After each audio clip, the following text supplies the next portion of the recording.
June 22nd, 1992, Harrington, Delaware. A quiet farmhouse, a shattered back door, and the body of a 69-year-old widow found stabbed in her own kitchen. Her son told police he had just given a ride to a stranger that night, but no one believed him. For 15 years, suspicion hung over the family, until a bloody palm print and hidden DNA told the truth. This is the story of a cold case that haunted a community, destroyed reputations, and was finally solved by forensic science. Subscribe to our channel, turn on notifications, and join us as we uncover how the truth survived the silence. June 22nd, 1992. The humid air hung heavy over the flat farmlands of Harrington, Delaware, the sun's afterglow fading into the kind of dusky blue that settles like a shroud over quiet country towns. It was the sort of night that seemed peaceful on the surface, with only the chirp of crickets and the distant rumble of a tractor winding down for the day. But beneath that calm lay an undercurrent of unease, a sense that something was out of place. In a weathered farmhouse just off a narrow gravel road, Eleanor Whitfield sat alone at her kitchen table. At 69, Eleanor had learned to find comfort in routine: an early dinner, a half-hour spent tending her roses at sunset, then tea and the crossword in the glow of a single lamp. Widowed for over a decade, she had grown accustomed to solitude, though never entirely at ease with it. Tonight, as she rinsed her teacup and set it on the drainer, she paused by the back door and listened. Wind nudged the screen, rattling it in the frame. Eleanor's gaze drifted over the fields outside, watching for headlights. Her son Thomas would be coming home from the factory soon. Thomas Whitfield, her only child, had always carried a certain weariness about him. At 40, he worked the night shift at the chicken processing plant out on Route 14, a job that offered little comfort but reliable pay. Most nights, he left work with aching joints and grease under his fingernails, stopping only for coffee at the all-night Hardee's on the edge of town. That night, the parking lot was nearly empty except for a few trucks and a solitary sedan beneath a flickering light.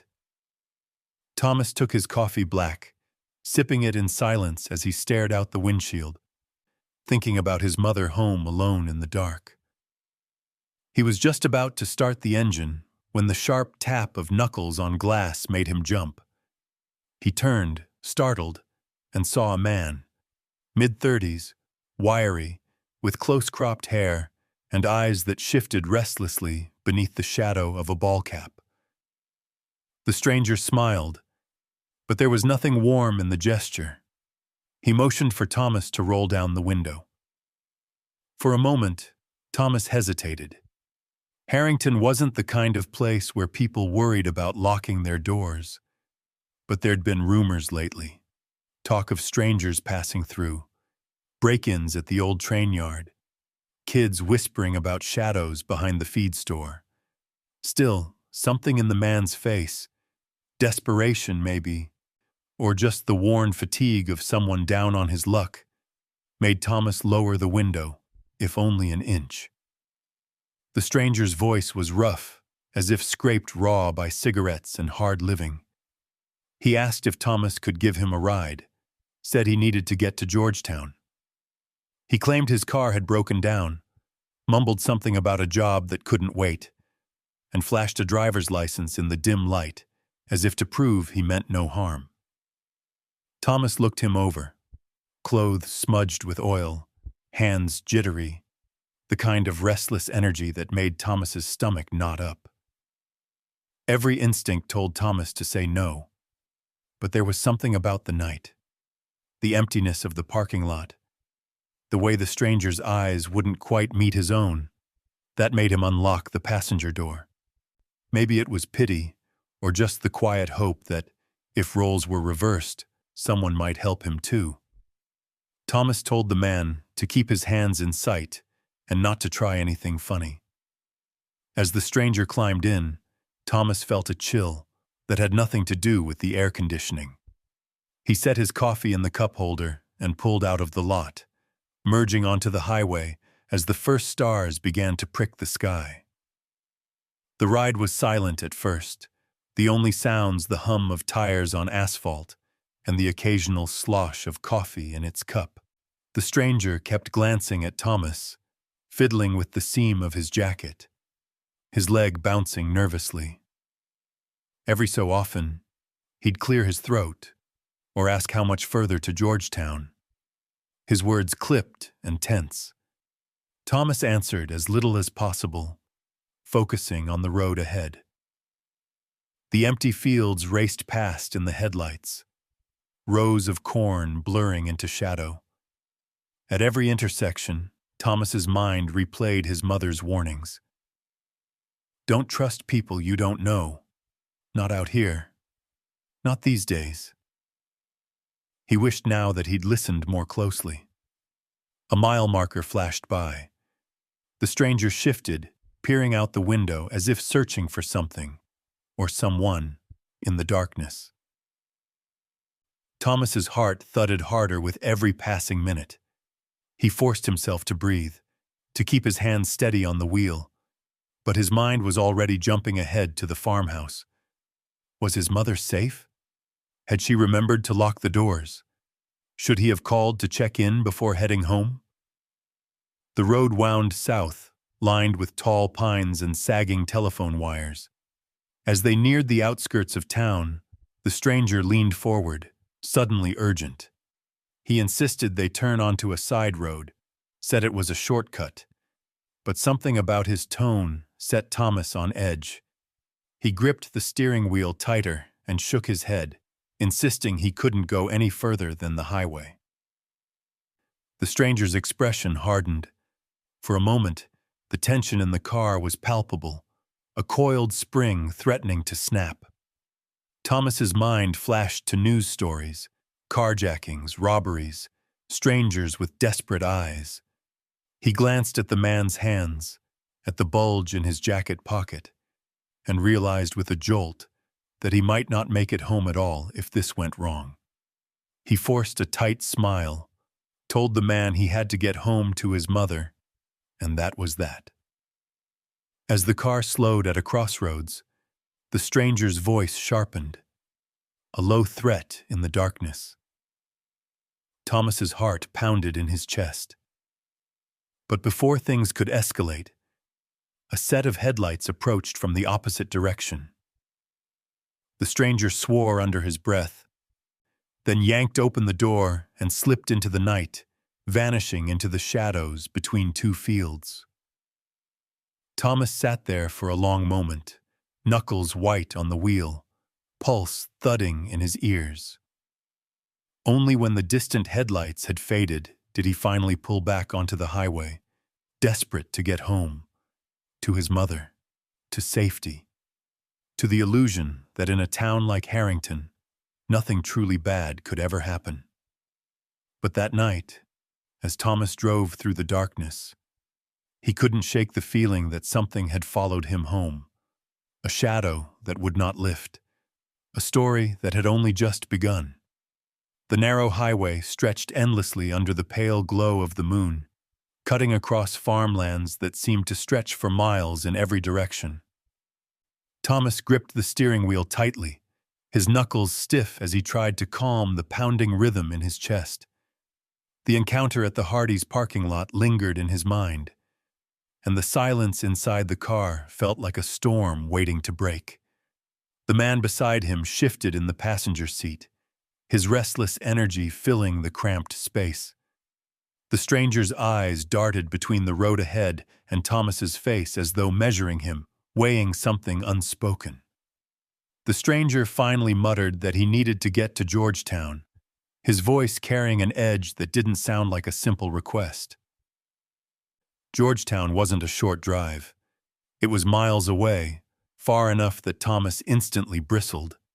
He knew the route, knew the time it would take, and he also knew his mother was sitting at home, waiting for him. Eleanor wasn't fragile, but she was older, and Thomas had made it a habit to be home not long after his shift. Every tick of the dashboard clock pressed heavier on him. The man repeated himself, this time with more force, gesturing vaguely at the dark fields outside. Thomas shook his head quickly, saying he couldn't go that far. He needed to be home. The stranger leaned back against the seat, his jaw tightening, his fingers tapping nervously on his thigh. For a long moment, neither of them spoke, the car filled only with the hum of tires on asphalt and the faint rattle of the dashboard. But the tension was undeniable, thick enough to make Thomas's throat dry. The stranger leaned forward suddenly, pointing toward a side road cutting away from the highway. His voice rose, urgent, pressing Thomas to take the turn. Thomas glanced at the road, then back at the man, and shook his head again. He wasn't about to drive down some empty back road with a man he didn't know. He muttered something about it not being safe, keeping his tone as calm as he could. That was when the stranger's temper flared. His voice sharpened into anger, each word like a blade cutting through the confined air of the car. His hand twitched toward his jacket pocket, and Thomas's blood ran cold. He didn't know if there was a weapon hidden there, but the thought was enough to make his entire body lock with fear. For a second, Thomas imagined what would happen if the man lunged at him, if the car swerved off into the ditches of cornfields, if headlights passing by later found two bodies instead of one. He swallowed hard, forcing himself to keep his eyes on the highway. Refusing to rise to the stranger's anger, he spoke with a finality in his voice, telling him this was as far as he would go. The words seemed to hang in the air, defiant but trembling underneath. The stranger's breathing quickened. He turned his head toward the window, muttering curses under his breath. Thomas kept driving, each mile marker a silent countdown until this nightmare might end. The road stretched on, long and empty, a ribbon of pavement swallowed by trees and night. Then the stranger's frustration boiled over. He slammed his hand against the dashboard, the sound like a gunshot in the silence of the car. Thomas jerked, but forced himself to keep control of the wheel. His heart hammered in his chest, but his jaw clenched tight. He told himself he couldn't give this man the satisfaction of seeing him lose control. The man's anger was a storm contained in the small space of the passenger seat. His voice grew louder, his body shifting aggressively as if preparing to strike. Thomas's mind flashed to his mother at home, her quiet kitchen, her fragile frame, and he felt a surge of panic. He couldn't let this get worse. At the next crossroads, the glow of oncoming headlights broke the darkness. Another vehicle approached, its beams slicing across the interior of the car for a brief moment. That was when the stranger made his move. He cursed again, grabbed the door handle, and yanked it open. The car slowed only slightly, but the man leapt into the night, stumbling onto the shoulder before disappearing into the shadows of the fields. For several seconds, Thomas drove on without realizing the seat beside him was empty. His chest heaved, his mind spinning, trying to comprehend what had just happened.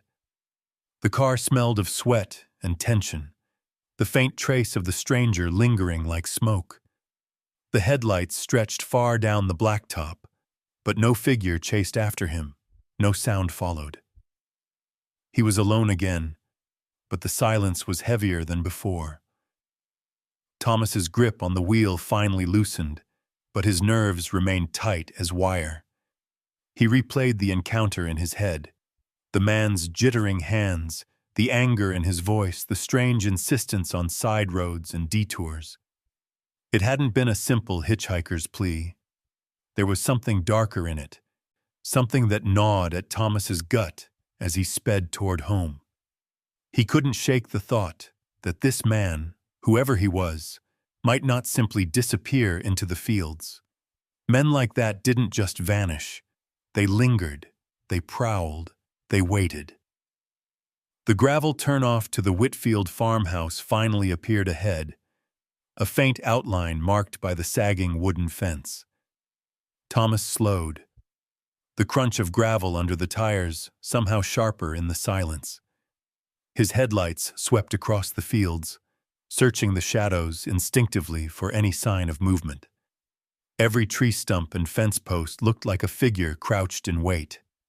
He pulled into the driveway, the farmhouse rising out of the night like a dark silhouette. The porch light, Eleanor always left on, glowed faintly, casting a yellow halo against the siding. For the first time that evening, Thomas felt a small breath of relief. Home. Safe. But as he killed the engine and stepped out into the warm night air, a strange unease prickled at the back of his neck. The fields around him were still. Too still. He scanned the horizon one more time before heading toward the back door, the faint echo of the stranger's voice still pulsing in his memory. He told himself it was over, that the man was gone, but the quiet night of Harrington felt different now, less like a sanctuary, more like a stage where something unseen had already taken its place in the darkness, waiting. The gravel crunched beneath Thomas's boots as he crossed the yard, the farmhouse looming darker than he remembered. The porch light glowed dimly, a tired bulb that cast more shadow than safety. He moved toward the back steps, coffee still bitter on his tongue, the memory of the stranger gnawing at his mind. He told himself his mother would be waiting in the kitchen, perhaps finishing her crossword puzzle or rinsing her teacup. That thought was the only comfort he clung to as the night closed in around him. But as he reached the door, his chest tightened. Something was wrong. The lock was shattered, the wood splintered around the frame. The door hung slightly ajar, swaying with the faintest touch of wind. For a moment, Thomas froze, his breath catching in his throat.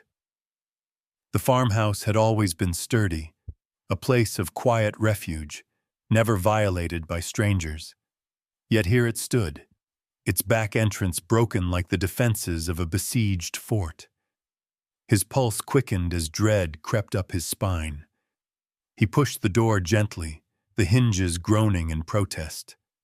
The kitchen lay in shadow, lit only by the soft spill of moonlight through the curtains. A chair was knocked over near the table, its legs jutting awkwardly as if someone had risen too quickly. The air smelled faintly metallic, a sharp tang that didn't belong. Thomas's first thought was of his mother. His voice caught in his throat as he whispered her name. But the silence that answered was heavier than any sound could have been. His heart pounded against his ribs as he stepped inside. Each footfall echoed in his ears, amplified by fear. The kitchen floor was cool beneath his boots, the linoleum reflecting faint streaks of light. He moved slowly, his eyes adjusting to the darkness, searching for a sign of her, any sign. Then he saw it. A trail of something dark across the floor, smeared near the counter.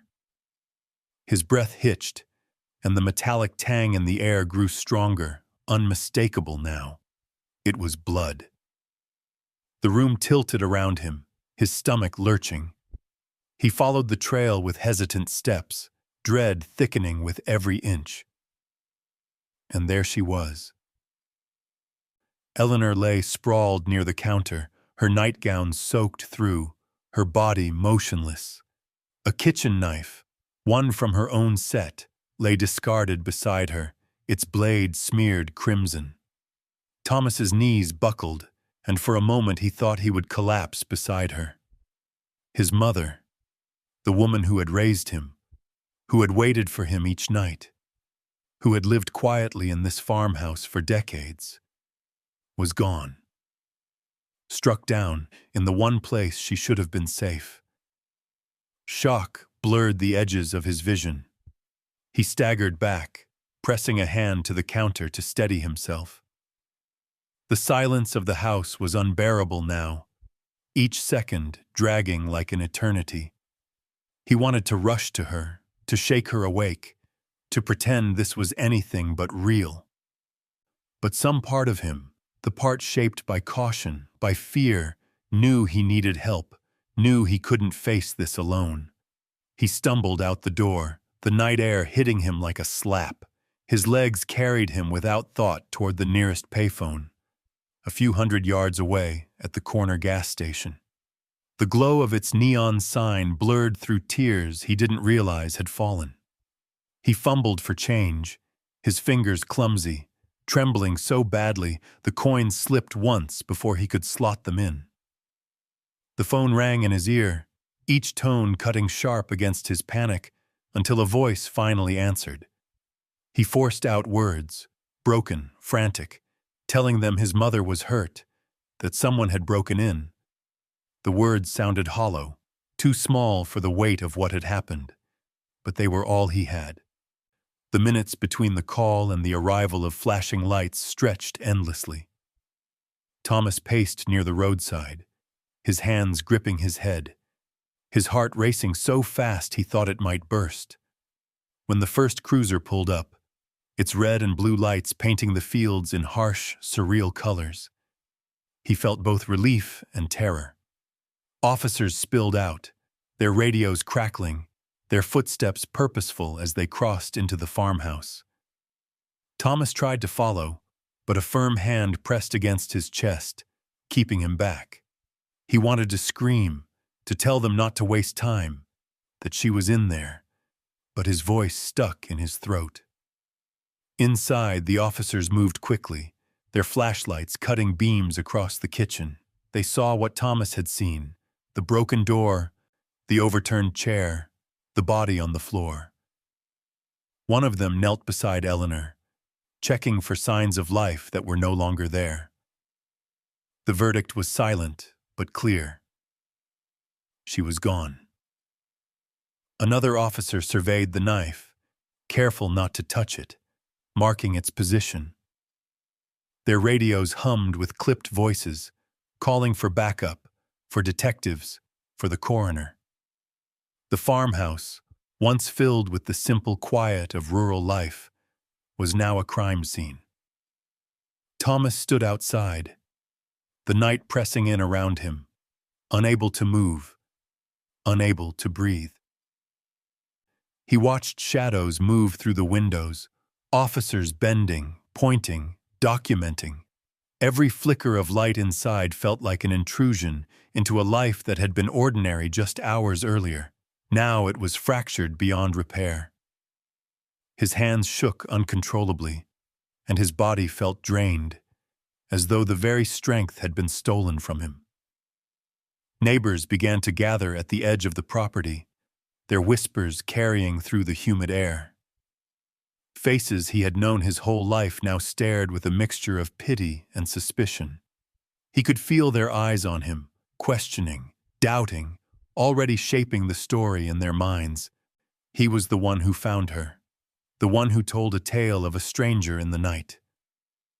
Would they believe him? Or would they decide too quickly that Thomas Whitfield had brought tragedy into his own home? The officers finally led him toward a cruiser, asking him to sit down, to breathe, to explain what had happened. He struggled for words, his mind caught between the image of the stranger slipping into the night and the memory of his mother's still form on the kitchen floor. He told them about the hitchhiker, about the argument, about the way the man had vanished into the dark. But as he spoke, even he could hear the thinness of the story, the way it might sound to someone who hadn't lived it. A desperate explanation, an easy scapegoat. The flashing lights reflected off the farmhouse windows, painting the home in unnatural colors, as if mocking its once peaceful presence. The night that had begun with nothing more than a stop for coffee had unraveled into horror. And as Thomas sat trembling under the weight of suspicion and grief, he felt the heavy truth settle in his bones. This was only the beginning of a nightmare that would not let go. The flashing patrol lights lingered outside the Whitfield farmhouse long after midnight, painting the gravel driveway in restless red and blue. The night air was heavy with humidity, carrying the low hum of radios, the shuffle of boots, and the clipped voices of officers who moved with professional detachment. Inside, Eleanor Whitfield's quiet kitchen had transformed into a place of questions, photographs, and whispered theories. The smell of blood mixed with coffee from a thermos someone had left on the counter, an unnatural blend that clung to every surface. Thomas sat hunched in a chair at the small dining table, his hands clasped tightly together, his shoulders rigid as if bracing for an unseen blow. His face was pale, drawn tight by shock and grief, yet his presence in the room was not that of a grieving son alone. It was also that of the prime witness, perhaps even the suspect. Every eye seemed to weigh him, every silence seemed to accuse. He tried to focus on the linoleum floor, on the scratches near the chair legs, anything but the stark outlines where officers marked the position of his mother's body before it was taken away. The detectives questioned him gently at first, their pens scratching across notepads. They wanted details about his shift at the plant, the time he had left work, the stop at Hardee's, the man who had knocked on his window. He spoke carefully, each word measured, replaying the encounter as precisely as he could. He described the stranger's restless manner, the way he insisted on Georgetown, the sudden burst of anger when Thomas refused to turn. He recounted how the man had leapt from the car and disappeared into the night. But even as he spoke, Thomas felt the weight of disbelief pressing against him. One detective leaned back in his chair, arms crossed, his brow furrowed.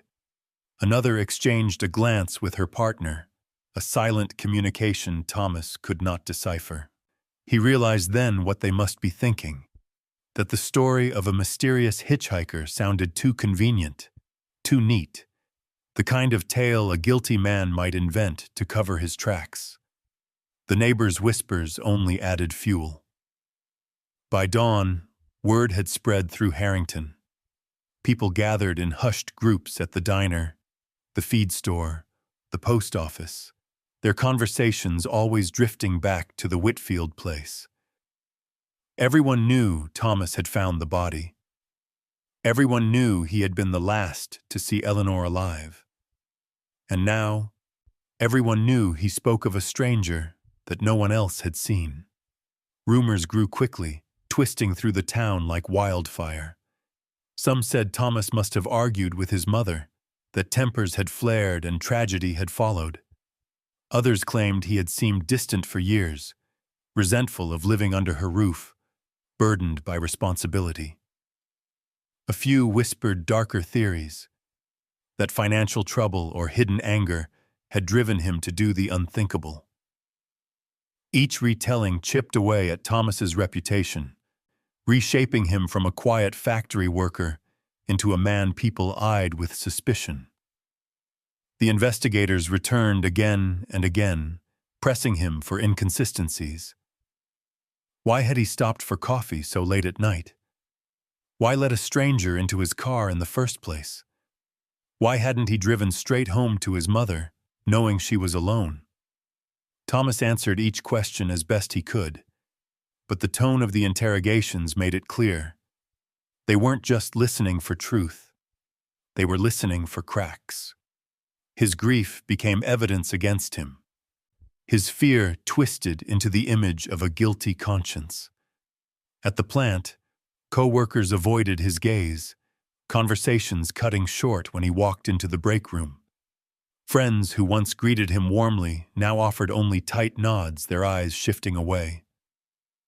Harrington was a small town, and small towns had long memories. The suspicion clung to him like a shadow, one he could never outrun. What haunted Thomas most was the feeling of being trapped between two worlds. His own memory of the night, sharp and undeniable, and the public narrative being built against him. He knew the stranger Astral. He could still see the jitter of the man's leg, the sharp slam of his palm against the dashboard, the hiss of his breath as he muttered curses. Yet without evidence, without someone else to confirm what he had seen, the stranger existed only in Thomas's mind. To everyone else, he was a phantom, a fabrication. The farmhouse itself became a place of unease. Investigators lingered, combing through drawers, dusting surfaces, collecting fibers and prints. Thomas watched them carry away the knife in a sealed bag, its gleam still stained dark. He overheard whispers about how killers often used weapons of opportunity, how household knives told a story of spontaneity, of rage. The implication was clear. Who else but a son in his own home would have easy access? Night after night, Thomas returned to the empty farmhouse. The silence pressed down harder now. No crossword puzzles left half-finished. No sound of his mother humming as she folded laundry. Only the echo of suspicion filled the rooms, louder than any creak of floorboard. When he closed his eyes, he saw both her lifeless body and the stranger's restless eyes, two images that circled endlessly, binding him in a nightmare with no escape. And still, the questions followed. At the grocery store, at the gas station, in the glance of every passing neighbor. They didn't need words to ask. Their silence carried its own verdict.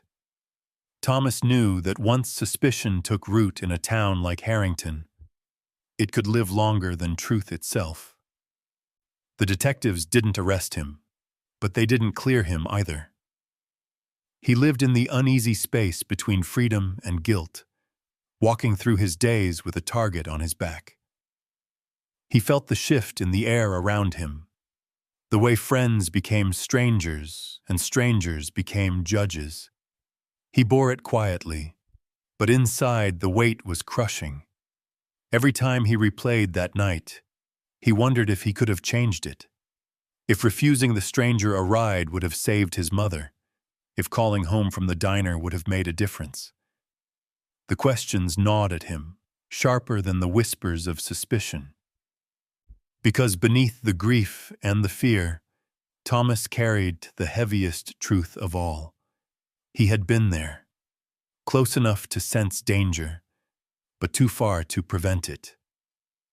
And now, in the eyes of everyone around him, that truth was indistinguishable from guilt. The farmhouse lingered under the shadow of suspicion long after Eleanor Whitfield's funeral. The rooms that had once carried the smell of baked bread and old wood polish now carried something else entirely. The quiet residue of crime scene tape, fingerprint dust, and the memory of lives overturned. To the neighbors, it was a house marked by tragedy. To investigators, it was a puzzle missing its most vital pieces. And to Thomas, it was both a home and a prison, the place he had grown up in, but also the ground where whispers of guilt followed him at every step. The police had combed through the property for days, searching for something solid. Every drawer had been opened, every surface swabbed, every angle photographed. At first, nothing seemed to fit. The broken lock on the back door suggested forced entry, yet suspicions still clung to Thomas. After all, he had discovered it, and skeptics wondered whether it had been staged. But hidden within the farmhouse were traces that spoke louder than any rumor. Near the stairwell, an officer found it. A bloody handprint smudged across the railing. It was large, far larger than Eleanor's frail hands, and it carried a shape distinct enough to preserve ridges and lines. The discovery caused a stir, but in 1992 that kind of evidence was more a ghost of truth than a clear answer. The technology to match it to a suspect with certainty was still developing, still years away from becoming the sharp weapon of justice it would one day be. For now, it was catalogued, photographed, and stored, like a message written in a language no one yet knew how to read. On the light switch in the kitchen, investigators uncovered something else, a trace of DNA. Tiny, invisible, but undeniably foreign. The tests available at the time could tell them only so much. It did not match Thomas, and it did not match Eleanor. That fact should have carried weight, but it floated in limbo instead. The science was too primitive to draw hard conclusions, and without a suspect to compare it against, the discovery sat quietly in the evidence box, another puzzle piece with no edges to connect. To Thomas, these silent clues were lifelines. He clung to them, hoping they would prove what he had said from the beginning, that the stranger was real, that the intruder had not been imagined. But the investigators' doubts didn't vanish so easily. A bloody handprint and foreign DNA could be interpreted a dozen different ways, and without context, even truth could be twisted. To some, these details hinted at the presence of someone else, an unknown intruder. To others, they were anomalies, perhaps contamination, perhaps even planted.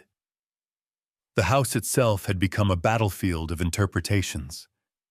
Days turned into weeks, and still, no arrest was made. The case stalled at the very edge of clarity, always one step short of resolution. Harrington's quiet community buzzed with speculation, each neighbor carrying their own version of what had happened that June night. The official silence only made the whispers grow louder. For Thomas, it was unbearable. He lived in the constant shadow of suspicion, walking with his head lowered, feeling the sting of eyes on his back everywhere he went. The silent clues that should have freed him instead bound him tighter, because they could not yet speak. The investigators knew the limitations of their time. In the evidence room, envelopes and sealed bags lay neatly labeled, photographs of the shattered lock, swabs from the switch, impressions of the bloody palm. All preserved, all waiting for a future when science could give them voice. But in 1992, patience felt like defeat. Detectives rotated off the case, files shuffled into cabinets, and what had once been urgent became cold. For Thomas, each passing day was another nail in the coffin of his reputation. He was never charged, yet never cleared. At church, pews shifted when he sat down. At the factory, conversations died when he entered the break room. Some still offered him polite nods, but the warmth was gone, replaced by distance. He carried himself quietly, but inside the unanswered questions roared louder than any accusation. He knew what he had seen, knew the stranger was real, but memory alone could not protect him. The evidence existed, but it slept, mute in a box. The farmhouse itself bore scars of that night. The back door was repaired, but Thomas never used it, without remembering how it once swung broken in the frame. The kitchen floor gleamed from repeated scrubbing, yet faint shadows seemed to linger, no matter how hard he cleaned. The stairwell railing bore no visible trace of the handprint, but he saw it in his mind each time he gripped the wood. Every corner of the house whispered of that night, reminding him of what had been lost and what had not yet been proven. The detectives left eventually, their visits growing less frequent until they stopped altogether. Thomas was left alone with silence. Silence in the house, silence in the case, silence in the lives of neighbors who once called him friend. The bloody handprint, the strange DNA, the broken lock, all of it sat like unanswered riddles, their meanings postponed for a future no one could yet imagine. And so the story of Eleanor Whitfield's death slipped from headlines into rumor, from urgent whispers into the background noise of Harrington life. But the farmhouse never returned to normal. The evidence still existed, locked away in storage, waiting for the day science would catch up. Until then, suspicion lingered, a fog that clung to Thomas and would not lift. He carried the weight of it silently, knowing that the clues which might one day save him had not yet learned how to speak. Time moved strangely after Eleanor Whitfield's death. In the first months, it felt jagged, every day broken by police check-ins, news reports, or the soft knock of neighbors who came by with carefully chosen words and casseroles that went uneaten. Then, as the case slipped from headlines into silence, the days stretched longer, quieter, as though Harrington itself wanted to forget. But forgetting was never an option for Thomas. For him, every hour carried the weight of suspicion, every year another reminder that justice had not arrived. From 1992 into the early 2000s, the investigation grew colder with each passing season. Detectives retired, files were boxed up, and what had once been urgent became a folder pushed to the back of a cabinet. The bloody palm print and the DNA swab remained sealed away, suspended in limbo by science that had not yet advanced enough to interpret them fully. To the town, the case was unsolved but not mysterious. They had their suspicions, and for many, that was enough. Thomas learned quickly that suspicion could outlive grief. The funeral had been the first sign. As he stood beside his mother's grave, the pastor's words about comfort and eternal rest were drowned by the weight of eyes fixed on him. Relatives shifted uneasily. Neighbors whispered behind gloved hands. The murmurs were not about Eleanor's kindness or her years in the community, but about Thomas's alibi, about the story of a stranger that no one could confirm. That was the day Thomas realized he had inherited not just his mother's farmhouse, but also a shadow that would follow him for years. At the factory, the atmosphere shifted. Co-workers who had once shared cigarettes on break now drifted to the other side of the yard. Conversations that used to carry laughter fell into awkward silence when he approached. Though no charges were filed, the unspoken judgment clung to him. It was easier for them to believe the son had lost control than to imagine a nameless drifter slipping into Harrington and vanishing without trace. People needed answers, and when none came from the police, they made their own. Thomas kept his head down, burying himself in work, but the stares followed him home. On trips into town for groceries or gas, he could feel it, the weight of glances that lingered too long, the way conversations softened to whispers as he passed. He no longer lingered at the diner, no longer sat in church pews. Harrington was small enough that escape was impossible. Every road circled back to the same judgment, the same unfinished story with his name etched into it. The farmhouse itself became a place of exile. Its walls carried memories that should have been comforting. Eleanor humming as she baked, the smell of roses from her garden, the soft creak of her rocking chair by the window. Yet those memories were smothered by the image of her lifeless body on the kitchen floor. The back door had been repaired, but every time Thomas touched the handle, he saw it shattered again. The stair railing gleamed from polish, but in his mind's eye, The bloody handprint never faded. Night after night, he lay awake in his childhood bedroom, listening to the silence press against the walls. The years blurred together. Holidays passed quietly, unmarked except for a candle he lit on the anniversary of her death. He stopped expecting calls from friends. They had long since drifted away.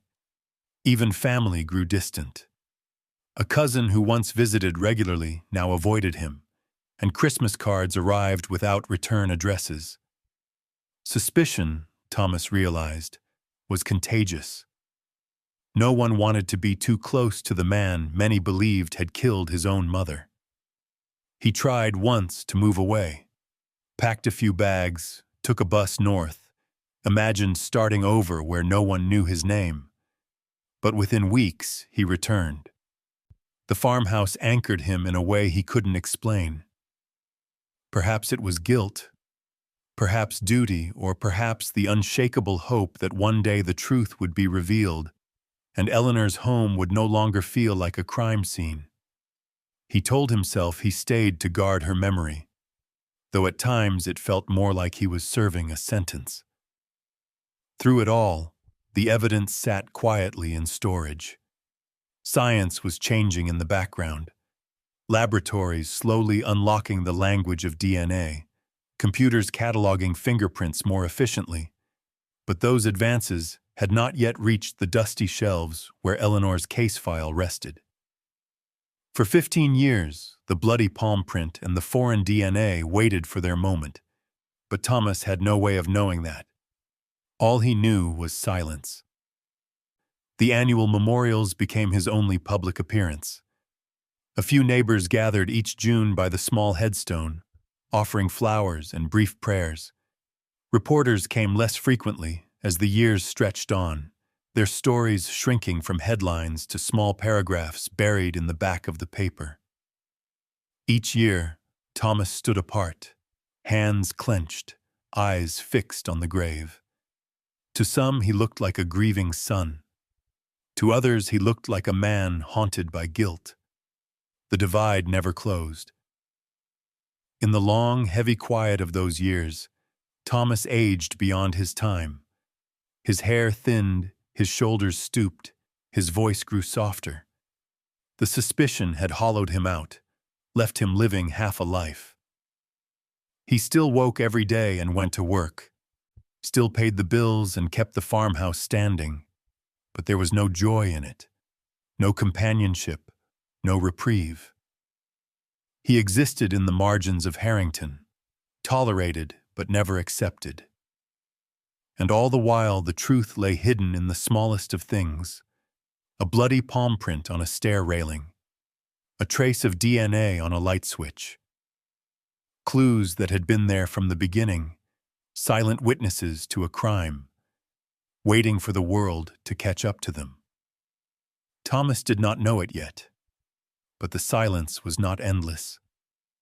Somewhere, buried in the hum of progress and the growing reach of forensic science, the pieces of his nightmare were beginning to stir.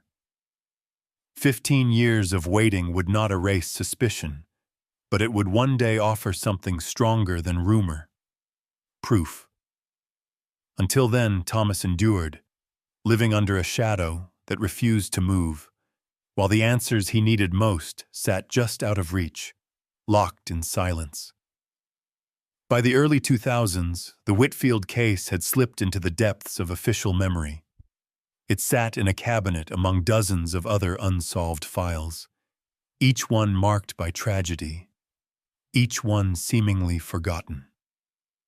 Detectives had long since rotated to other cases, and the townspeople of Harrington spoke of Eleanor Whitfield's murder only in hushed tones, as if it were part of the town's folklore rather than a living wound. To Thomas, though, the silence was relentless. He carried it on his shoulders each time he walked down the street, a living reminder of suspicion that never died. But beyond the edges of Harrington's quiet fields, the world was changing. Advances in forensic science were unfolding rapidly. transforming the way investigators handled evidence. The language of DNA, once a foreign and untranslatable script, was now being read with growing clarity. The National DNA Database, CODIS, had expanded, storing the genetic fingerprints of criminals across the country. What had been once impossible was becoming a new frontier in justice. In 2005, a detective in Delaware reviewing old files made a decision that would alter everything. Eleanor's case was one of many cold cases flagged for re-examination. Her file carried with it the silent pieces that had lain dormant since 1992. The bloody palm print, the trace of DNA on the light switch. For years, they had sat locked away, their significance muted by outdated science.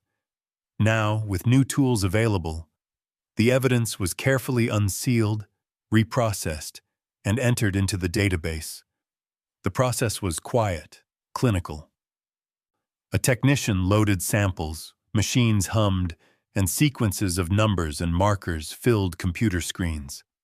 To those in the lab, it was routine, a day's work in the search for answers.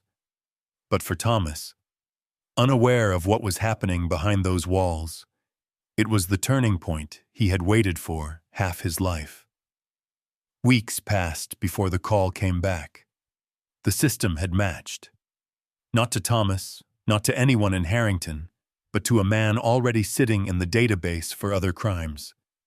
His name was Raymond Ray Carter, 38 years old, a man with a past littered with drugs, theft, and small bursts of violence. Carter had been arrested multiple times, leaving behind his genetic fingerprints in the system. And now, those fingerprints reached back across more than a decade to grip the Whitfield farmhouse like a ghost emerging from the shadows. The bloody palm print found on the stair railing, once only a vague shape of ridges and lines, was compared against Carter's prints. The match was undeniable. The DNA on the light switch, too, carried his signature. Together, they painted a picture stronger than rumor, stronger than suspicion. They spoke with certainty in a way no neighbor's whisper ever could. For investigators, the breakthrough was electric. A case that had languished for 15 years suddenly had a name, a face, a path forward. For Thomas, the news came with a force he could barely comprehend. After years of carrying suspicion like a chain, he was suddenly confronted with proof that someone else had been there, that the stranger he had described was not a phantom conjured from grief. His story, dismissed for years as convenient or implausible, was now vindicated by science itself. But relief was tangled with bitterness. 15 years had passed. 15 years in which Thomas lived as a man half-exiled from his community, his name tarnished, his grief compounded by suspicion. No DNA database could return those years. No fingerprint match could erase the stares or the whispered judgments. Justice was coming, perhaps, but it was late, and its lateness carried its own cruelty. The name Raymond Carter spread through the law enforcement network, a man known for drifting between towns, surviving on petty crime and drug deals, always one step ahead of long-term consequence. In Harrington, the whispers shifted. Those who had once spoken Thomas's name with suspicion now spoke Carter's with venom. Yet the change did not bring comfort. The damage had already been done. Detectives pieced together Carter's history. He had been in Delaware in the early 90s, moving through back roads, known for hitching rides and lashing out when high on cocaine. His record painted the picture of a man volatile and reckless, capable of the kind of violence that had erupted in Eleanor's kitchen. He was not a man who planned, but one who lashed out when desperation pushed him too far. The farmhouse scene made sudden, terrible sense. Carter, fresh from a heated argument with Thomas on the road, had broken into the Whitfield home seeking money, refuge, or perhaps simply acting on impulse.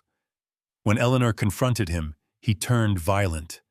The kitchen knife taken from her drawer, the blood on the railing, the foreign DNA, all threads that tied directly to him. By 2005, the cold case had begun to burn again. Detectives prepared their files, warrants were drafted, and the hunt for Carter began in earnest. For Thomas, the waiting returned, but this time it was different. He no longer waited for whispers to fade or for suspicion to lessen. He waited for justice, for the moment when the name Carter would no longer be just a record in a database but a man facing the consequences of what he had done. The farmhouse grew quieter still, but the silence felt changed. For the first time in 15 years, Thomas sensed the weight lifting, if only slightly. The clues that had once been voiceless were now speaking with clarity. The truth was no longer locked away in evidence bags. It was alive, undeniable, moving toward the light. And though nothing could restore what was lost, his mother, his reputation, his stolen years, Thomas knew the tide had shifted. The man who had haunted him, the shadow dismissed as invention, had finally been named. Justice, though delayed, was coming. And when it came, it would not only condemn Raymond Carter, it would also, at last, begin to free Thomas Whitfield. The winter of 2006 arrived with a biting chill, but in Delaware's small courtrooms and police precincts, the air was charged with something hotter: anticipation. After years of silence, after files had gathered dust and suspicion had eaten away at Thomas Whitfield's life, the name Raymond Carter was finally being spoken aloud in places that mattered. He had been found. He had been brought into custody. And for the first time since June 1992, the case had flesh, blood, and a face to pin the crime upon. Carter was arrested on charges unrelated at first, small offenses tied to his life of drifting crime. But once his name hit the system, the old markers of Eleanor Whitfield's case roared back like a storm. The DNA, the palm print, the evidence long stored had already sealed his tie to the farmhouse. What remained was confrontation, the long-awaited moment when he would have to account for what science had already shouted. At first, he denied everything. Sitting in a sterile interrogation room, fluorescent lights buzzing above him, Carter leaned back in the chair with a smirk that barely covered the twitch of unease in his jaw. He told the detectives they had the wrong man, insisted he had never set foot in Harrington, that he didn't even know who Eleanor Whitfield was. His denials were rehearsed, the kind of quick excuses that had gotten him out of trouble in the past. But this time was different. This time there was no escaping the evidence. The detectives let him speak, their questions calm, measured, circling around him like hunters tightening a net. Then, quietly, one of them slid a folder across the table. Inside, photographs of the handprint on the railing, the knife, the smudged light switch. Next to them, a lab report. The DNA profile matched with precision. The palm print aligned without error. Every ridge, every line, an undeniable mirror of Carter's hand. His smirk faltered. He shifted in his chair, glanced at the folder, then away.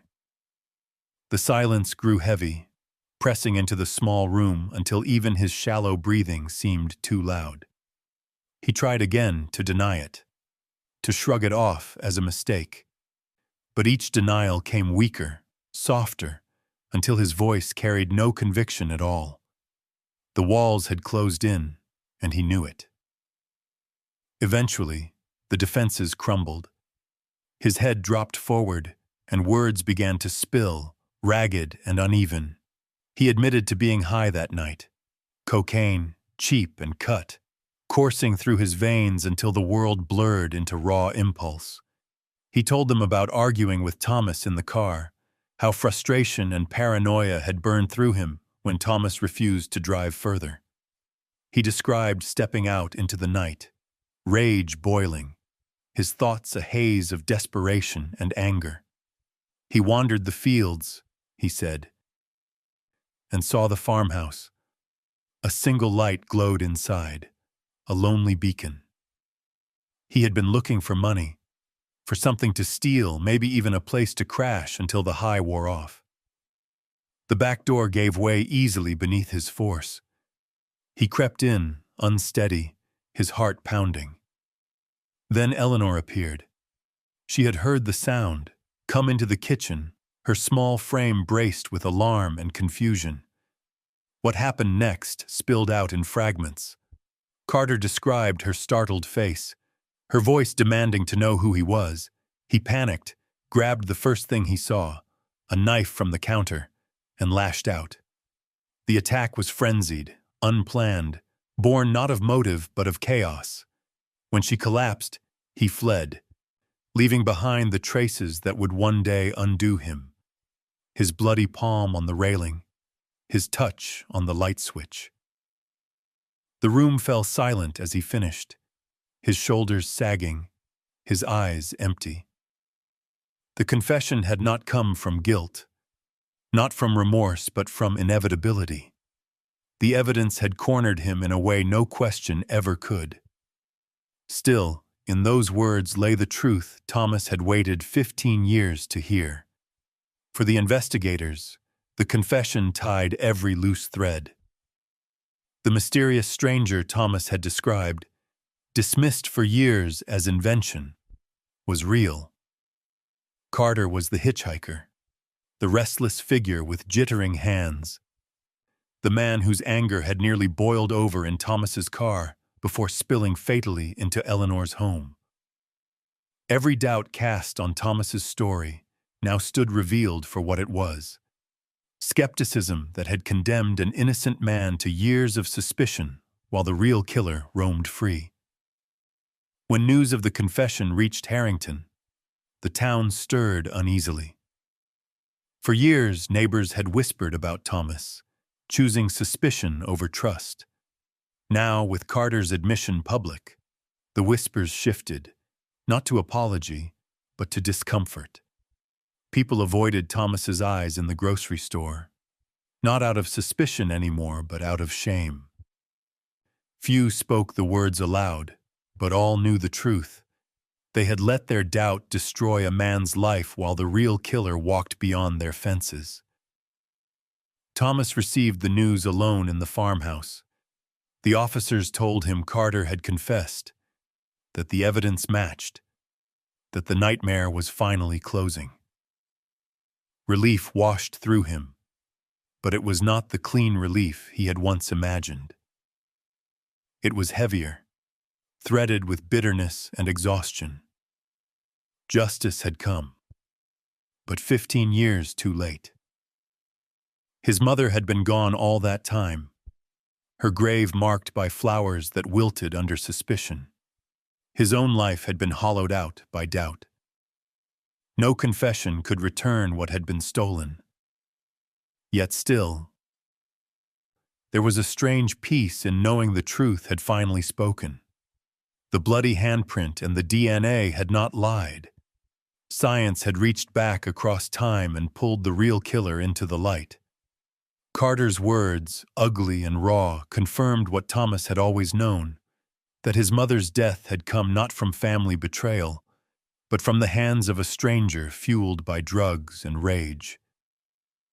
As Carter sat in custody, awaiting trial, Thomas stood once more in the kitchen where it had all begun. The repaired back door, the polished counter, the scrubbed floors, they could never erase the memory of that night. But for the first time in 15 years, the air felt different. The silence was still there, but it no longer accused him. It spoke instead of survival, of endurance, of the truth that had finally come home. The name Raymond Carter echoed across Delaware in 2006, but outside Harrington, another story began to surface. One that revealed Eleanor Whitfield's tragedy was not an isolated nightmare, but a mirror of a real-life case that had haunted the state for over a decade. In 1991, a year before Eleanor's murder, a woman named Dorothy Donovan had been killed under chillingly similar circumstances. Like Eleanor, Dorothy was a mother, living in her home in rural Delaware. And like Eleanor, her death had come on a summer night when safety seemed unshakable, when the boundaries of home were breached by a stranger who should never have been there. Dorothy's son, Charles Holden, had endured a story that sounded almost identical to Thomas's. After finishing his late shift, Charles had stopped for food and encountered a stranger who asked for a ride. Reluctantly, he agreed. But when Charles refused to go further than his own home, the stranger grew angry, lashed out, and threatened him. Charles forced the man out of the car and drove away, rattled but relieved to be free. What he didn't know was that the same man would soon find his way into his mother's home. Hours later, Charles discovered the back door forced open. Inside, Dorothy lay dead, stabbed multiple times with a knife taken from her kitchen. The parallels to Eleanor's case were undeniable. The same quiet farmland setting, the same late-night encounter with a stranger, the same violation of safety that ended in bloodshed. And just like Thomas, Charles became the subject of suspicion. For years, the Donovan case was frozen in that cruel contradiction. The son who claimed to have encountered a dangerous hitchhiker, and the community that doubted him. The police looked at Charles with wary eyes. Neighbors whispered about motive, opportunity, and guilt. He lived under the shadow of suspicion, much as Thomas had, carrying the unbearable weight of being both victim and accused. The silent clues were there too. Investigators had found a bloody palm print at the scene, along with traces of DNA that did not match Charles. But in 1991, just as in 1992, forensic science had not yet advanced enough to turn those fragments into proof. The evidence was cataloged, preserved, and stored away, waiting for technology to catch up. It would take 15 years before the truth emerged. In 2006, just as detectives in Eleanor's case ran the old evidence through CODIS, so too did investigators revisit Dorothy Donovan's file. And in both cases, the results were the same. The database returned a name. In Dorothy's case, it was Gilbert Cannon, a man with a record of drugs and crime already cataloged in the system. His palm print matched the bloody mark left in Dorothy's home, and his DNA matched the sample investigators had preserved. Like Carter, Cannon at first denied involvement, but when confronted with the evidence, he confessed. High on cocaine, he had broken into Dorothy's home after clashing with her son. When she confronted him, he grabbed a kitchen knife and stabbed her, leaving her body in the home she had built with decades of care. His story was not one of planning or vengeance, but of chaos born from desperation and addiction. The revelation cleared Charles Holden at last, just as Carter's confession would clear Thomas. Both men had lived for years under the cloud of suspicion, their grief compounded by public doubt. Both had been forced to carry the unbearable silence of knowing the truth, but being powerless to prove it. And in both cases, science, patient, methodical, advancing with time, was what finally set them free. The courtroom where Cannon was sentenced in 2007 carried a somber air. He was given life in prison without parole, his words hollow, his gaze empty. For Dorothy's family, justice had come, but late, 15 years late. For Charles, the verdict was both vindication and wound.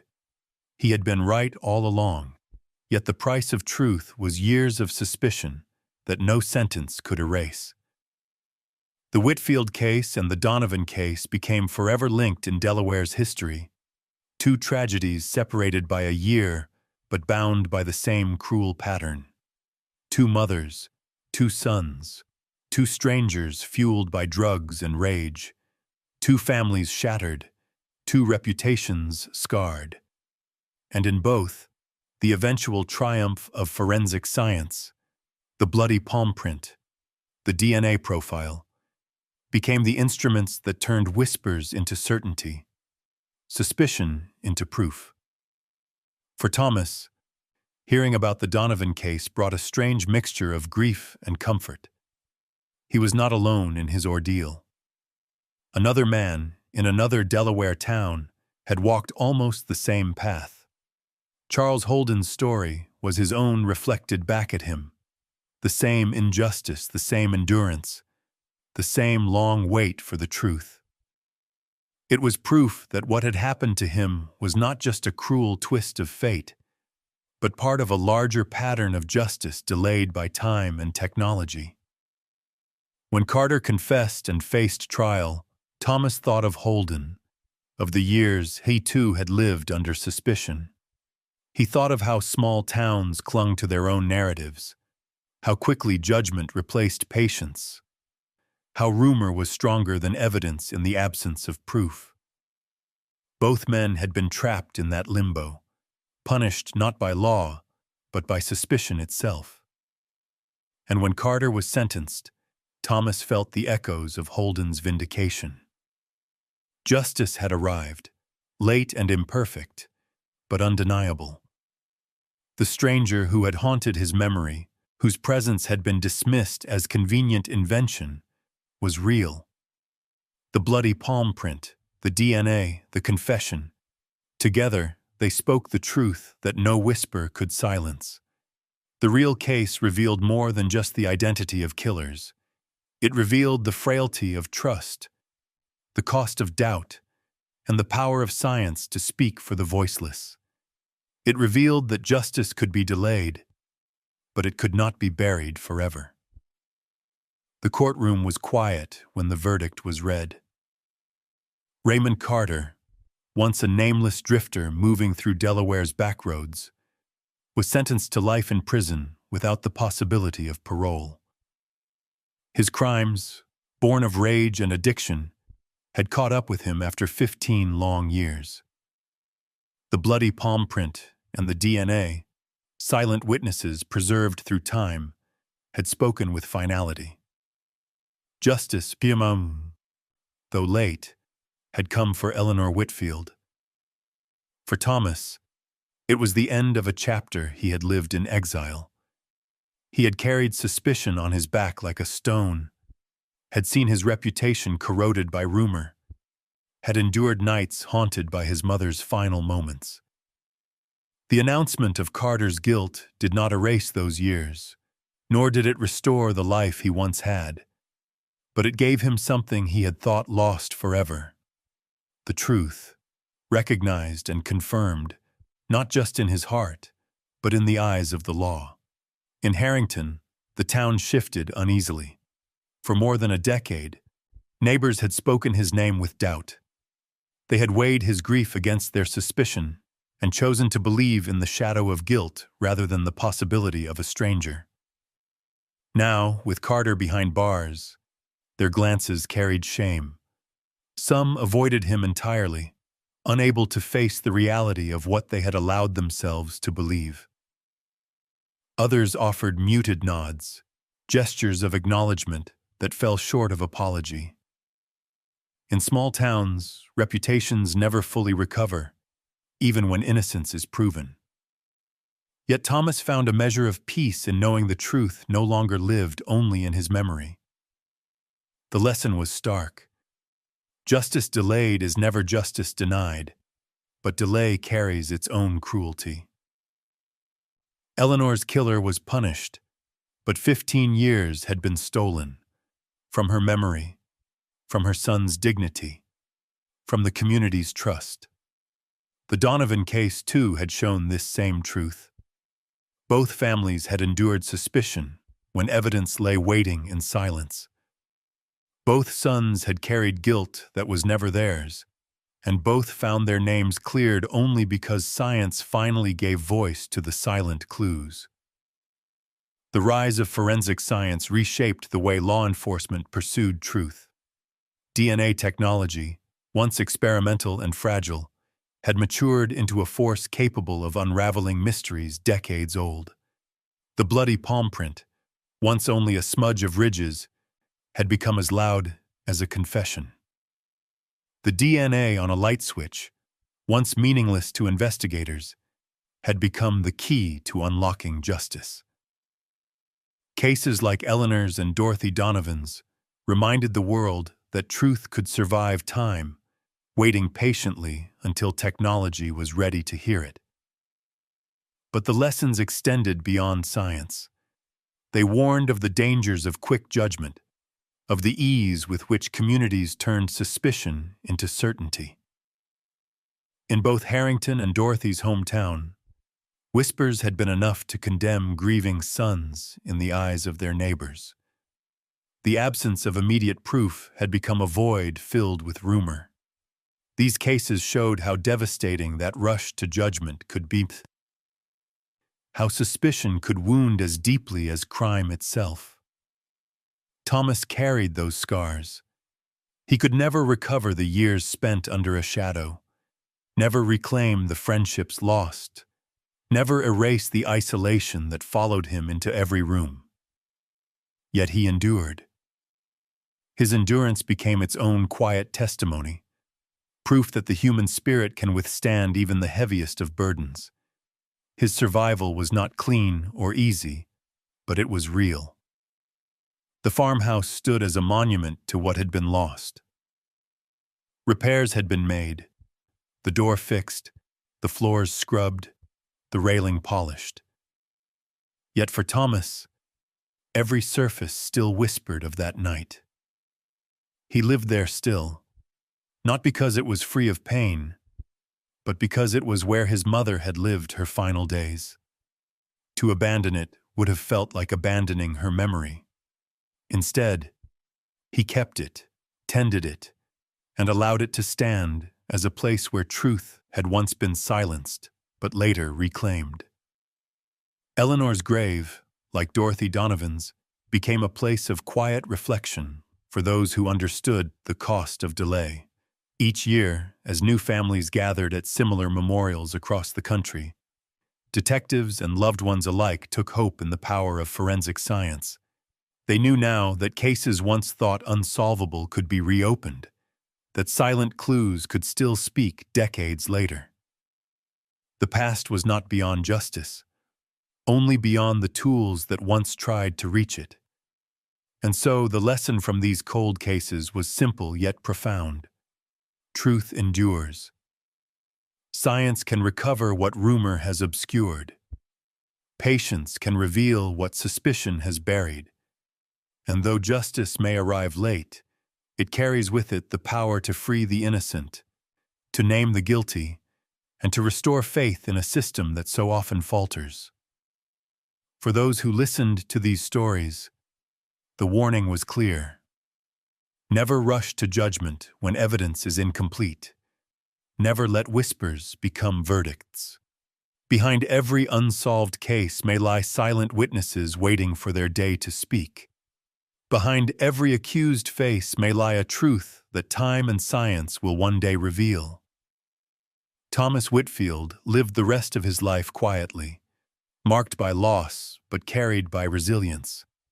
His name was no longer spoken with suspicion, though scars of the past remained. And each year, when he lit a candle at Eleanor's grave, it burned not just for her memory, but for the countless others waiting for justice, for the voices yet unheard, for the truth still locked in silence. Justice had finally come to Harrington. It had come to Dorothy Donovan's town, and it would come again, wherever silent clues waited for science to give them voice. At the end of it all, The cold cases of Delaware told a single story. Time may delay justice, but truth is patient, and truth never dies.